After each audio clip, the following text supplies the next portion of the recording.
dòng dâu tôi có ý mừng quá đời nam trời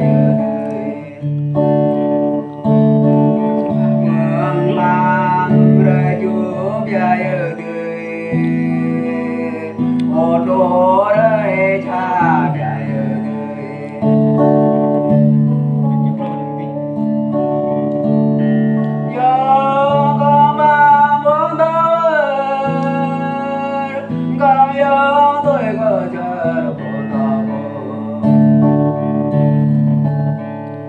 dòng dâu tôi lúa cá mới càng lúa cá mới bỏ gài ô trọ bởi đời ở dòng này đời ở đời còn đi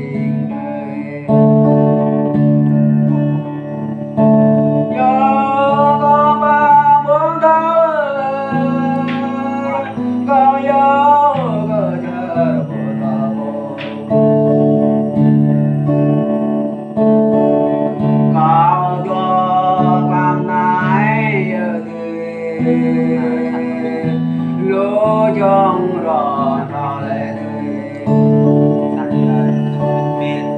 ô lúa cho lại thọ lệ đây ô tươi còn đi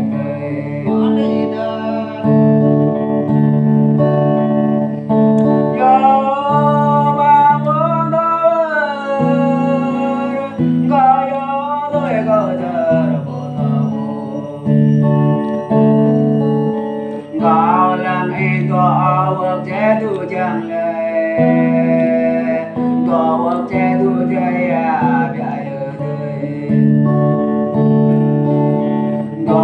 work che tu qua lớn bây giờ dòng mai con ba bốn bây giờ dòng mai chun ba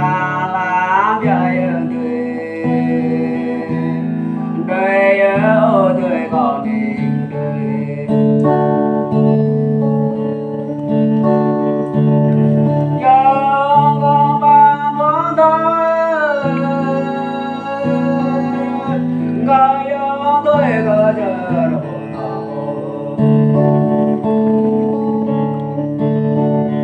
dòng làm yên có am đuôi chép mà tục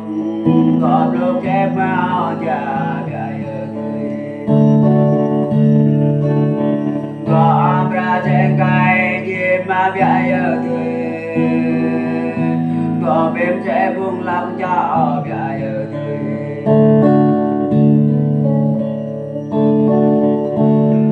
gió có mà muốn thao có gió tôi có chờ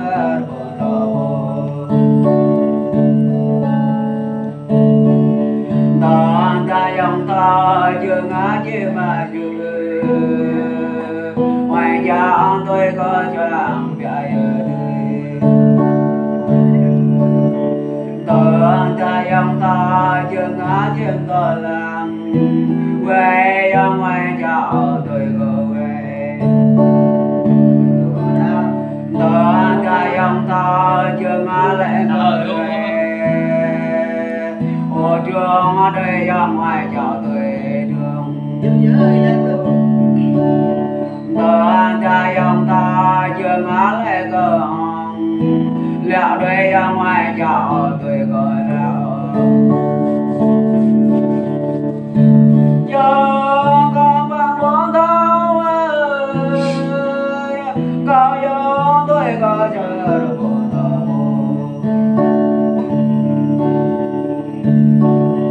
dòng cho nó cha bây giờ tươi dòng á nó đông bây giờ tươi dòng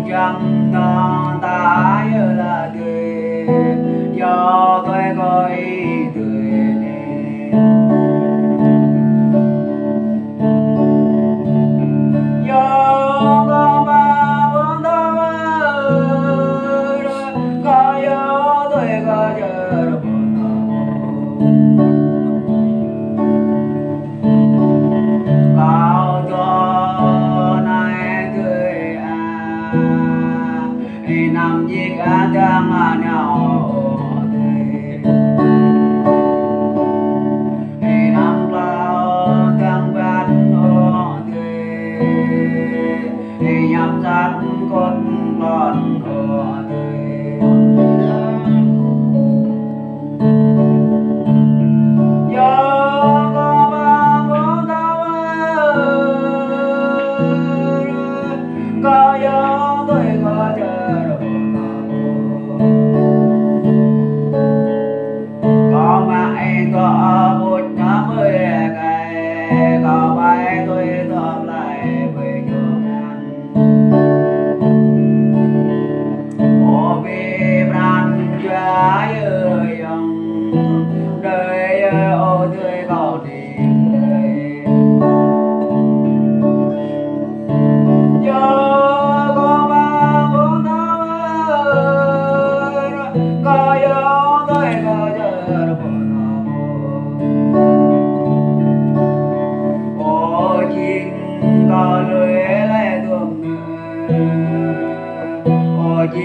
cao như chưa về từ này